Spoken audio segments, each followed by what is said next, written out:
ಕೆಪಿಡಬ್ಲ್ಯೂಸಿ meeting ದಿಲ್ಲಿಗೆ ತೆರಳುವ ಮುನ್ನ ಸಚಿವ ಶಾಸಕರ ಜೊತೆ ಚರ್ಚೆ ಹೈಹಂಗಳದಲ್ಲೇ ನಡೆಯುತ್ತಾ ಕುರ್ಚಿ ಚರ್ಚೆ.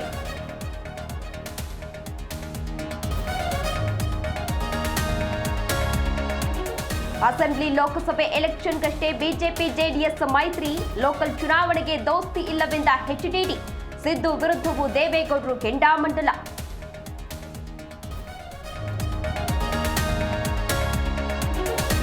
ಭೈರತಿಗೆ ಮಧ್ಯಂತರ ನಿರೀಕ್ಷಣಾ ಜಾಮೀನು, ಬಂಧನವಾದರೆ ತಕ್ಷಣವೇ ಬಿಡುಗಡೆಗೆ ಆದೇಶ, ತನಿಖೆಗೆ ಸಹಕರಿಸಲು ಹೈಕೋರ್ಟ್ ಸೂಚನೆ.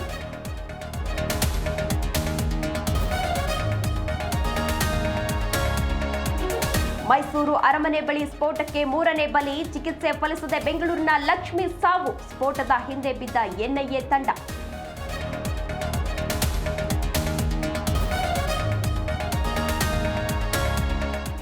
ಶಫಾಲಿ ವರ್ಮಾ ಸಿಡಿಲಬ್ಬರದ ಬ್ಯಾಟಿಂಗ್, 3ನೇ ಟಿ20ಯಲ್ಲೂ ಲಂಕಾ ಎದುರು ಸುಲಭ ಜಯಪೇರಿ, ಭಾರತ ಮಹಿಳೆಯರಿಗೆ ಒಲಿದ ಸರಣಿ.